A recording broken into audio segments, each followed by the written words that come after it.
Lamentamos nuestra decisión. Lo lamentamos profundamente. Este cacharro envejecido era lo único que podíamos permitirnos, y nos advirtieron repetidamente que habría sido mejor si lo hubiéramos desguazado. Pero lo ignoramos. Sin embargo, para una incipiente empresa de carga, nacida de la desesperación de último minuto, era todo lo que pudimos reunir. A decir verdad, el cacharro nos había servido fielmente durante los últimos 2 años, y casi universalmente había ignorado nuestro cuidadoso mantenimiento. Así que aquí estábamos, atrapados en un dique seco en un sistema estelar remoto. El motor y el propulsor principal se negaban a arrancar, los sistemas informáticos y de navegación intentaban enviarnos al fin del mundo. Cualquier herramienta que intentábamos usar o empeoraba la situación o no hacía nada. Cualquier intento de arreglar la programación de la nave simplemente resultaba en que cualquier cambio se revertía en cuestión de horas. Nos habíamos rendido. En este punto, simplemente esperábamos que el capitán del puerto nos multara y desguazara nuestra única casa restante, dándonos una pérdida en la carga que llevábamos como una deducción, y luego ir a ahogar nuestras penas en el bar. Yo, junto con 7 de mis 8 compañeros de tripulación, me sentaba en solemne contemplación en el puente de la nave, escuchando el irritante pitido que provenía de la pantalla del sistema de navegación. Miré a mis compañeros, marginados, náufragos, rebeldes y olvidados. Yo era el capitán. Mi manada me había expulsado después de alcanzar cierta edad, y me había lanzado al cosmos, encontrando a estos tipos pudriéndose en un club de mala muerte. Jess había perdido una pelea con un tarriano.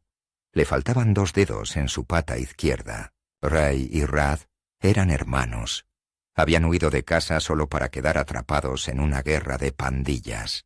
Laura y Amy apenas habían dejado de ser cachorras, pero todos los hombres se mantenían alejados de ellas, ya que su pasado era uno del que me niego a hablar. Oliver era el chef de la nave, y junto a su esposa Kayla formaban la pareja peculiar. Oliver era uno de nosotros, un vulpiniano. Kayla era una felínida. Ella era la única no vulpiniana en la tripulación. ¿Nos importaba? No, ni un poco. Ella se sentaba en el regazo de su esposo, mientras esperábamos que el capitán del puerto finalmente se cansara de nosotros y desguazara nuestro único hogar restante. Había un 8º miembro de la tripulación, Lars, un veterano de guerra curtido con una cicatriz en el ojo derecho y un chip en el hombro que era nuestra seguridad, pero estaba afuera en el dique seco tratando de conseguir algunas piezas. Por supuesto, tampoco ayudaba que esto fuera espacio humano. Los humanos aterrorizaban a la mayor parte de la galaxia. Después de lo que sucedió con ellos y los Rakandi, nadie se atrevía a interponerse en su camino. Ni siquiera la mayoría de las fuerzas del orden intentaría detenerlos. Escuché un pitido corto, uno que no era del tipo irritante. Alarma de proximidad. Miré una de las pocas pantallas que aún funcionaban y noté que era Lars con un humano a cuestas. Ambos se acercaron a la esclusa de aire y comenzaron a igualar la presión para poder entrar. Era un humano, de acuerdo, pero llevaba un uniforme que nunca había visto antes. Me levanté de mi asiento y ayudé a Lars a destrabar las puertas de la esclusa de aire. Otra vez. «Buen día, capitán. Estoy de vuelta. ¿Me perdí algo?», gruñí mientras empujaba la puerta a su posición abierta y me hacía a un lado para permitir que mis invitados pasaran. No realmente. Aparte de más pitidos irritantes, no. El humano entró sin decir palabra. Siendo 2 pies más bajo que el resto de nosotros, apenas noté que había entrado. Llevaba una pesada túnica hecha de polímeros y cueros de bestia, teñida de un rojo escarlata, su rostro cubierto por una especie de máscara de gas, una capucha sobre su cabeza, y llevaba consigo un bastón en forma de una enorme llave inglesa afilada. Debajo de ella podía ver claramente algunas pesadas modificaciones biomecánicas, algunos cables y alambres donde nunca debería haber cables y alambres. Miró alrededor por un tiempo y luego hacia mí. Inclinó la cabeza en silencio y se dirigió al puente. ¿Es este el capitán del puerto? No. Aparentemente es una especie de mecánico. Le hablé sobre los problemas de nuestra nave mientras revisaba el depósito de piezas en desuso, y se ofreció a revisarla. Respondió Lars mientras verificaba que la esclusa de aire estuviera correctamente sellada.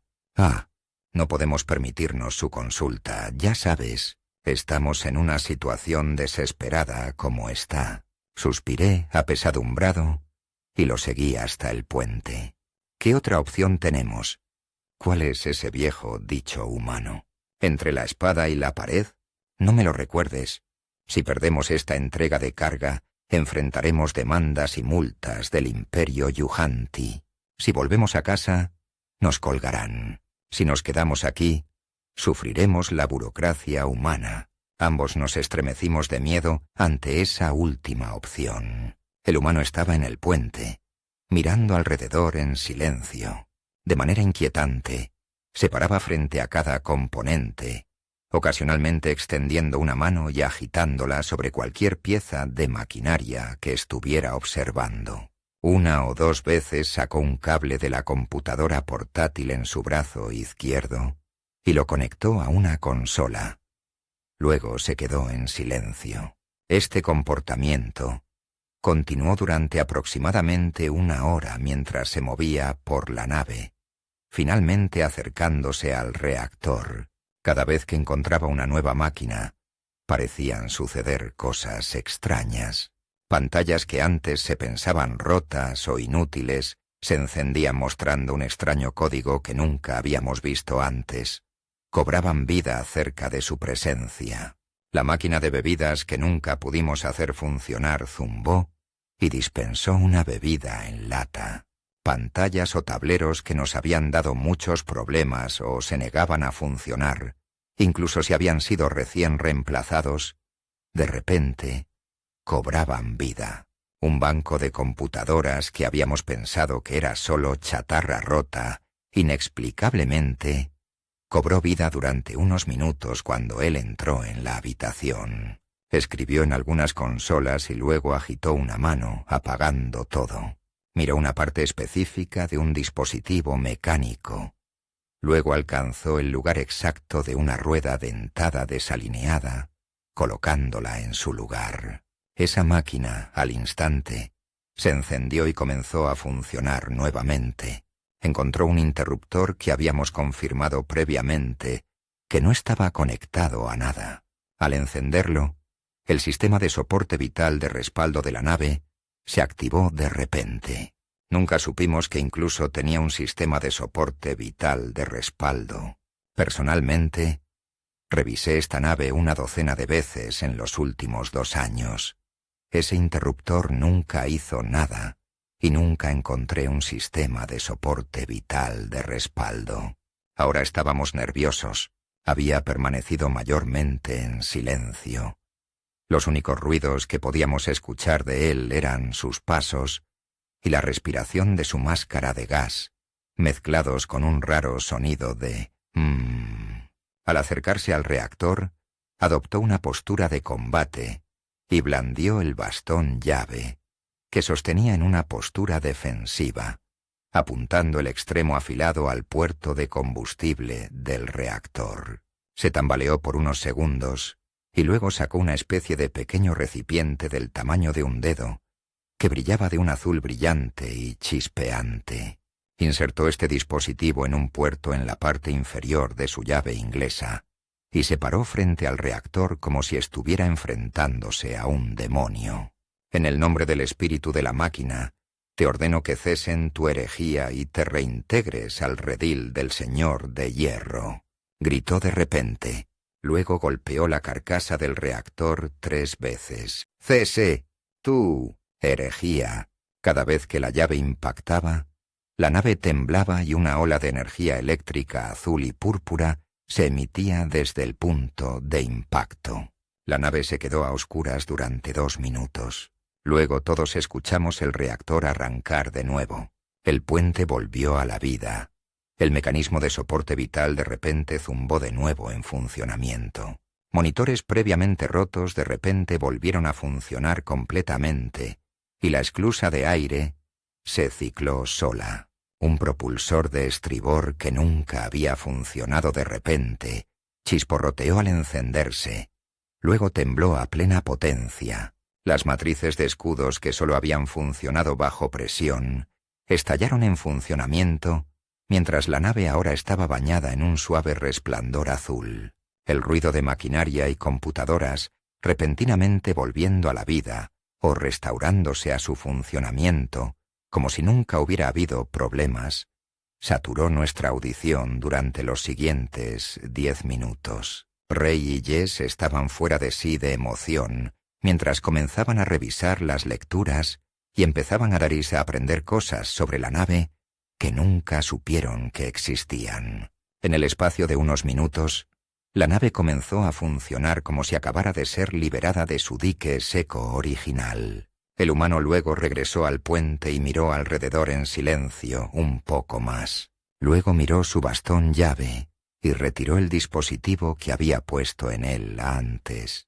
Ahora brillaba de un púrpura oscuro, emitiendo una especie de energía que, francamente, me asustaba.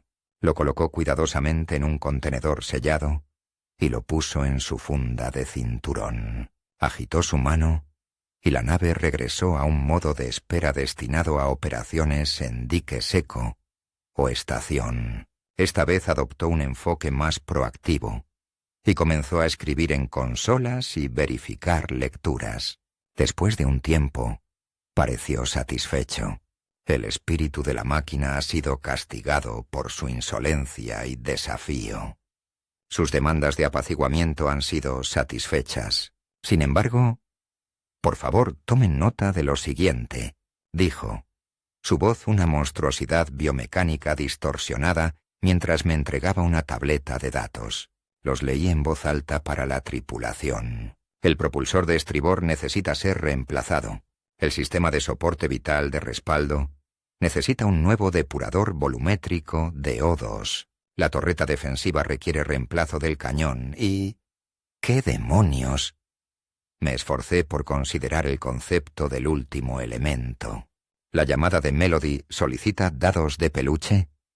Miré al humano con pura confusión. Parecía entender lo que pasaba por mi cabeza. La llamada de Melody es el nombre del alma de la nave. Todas las naves tienen un nombre de nacimiento y un nombre del alma. El hecho de que te lo haya dicho es prueba de que confía en ti.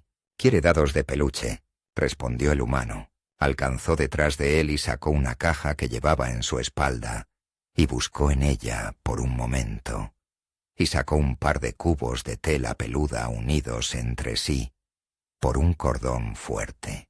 Luego los colgó con orgullo en el centro de la habitación desde el techo. La nave pareció responder a eso de alguna manera. Emitió un suave gemido de metal, como si estuviera dejando escapar un suspiro de alivio. Luego los amortiguadores de ruido de la nave se activaron, y más allá de algunos pitidos y ruidos normales, hubo silencio. «Caminen siempre en la luz del vacío», dijo. Nos hizo una reverencia y salió, la esclusa de aire abriéndose, ciclando y cerrándose sin esfuerzo. En 2 días habíamos completado la entrega sin ningún problema durante todo el viaje, y teníamos 6 meses de trabajo por contrato como resultado de ello. El reactor parecía ganar más potencia más rápido. Los escudos eran ligeramente más fuertes y flexibles.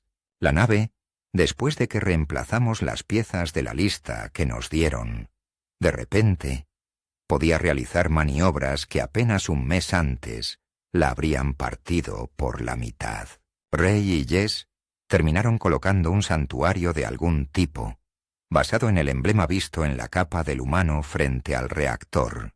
Cada semana, los domingos, nos reuníamos todos frente a él, y Rey usaba una llave de tubo que compró y golpeaba suavemente la carcasa del reactor 3 veces.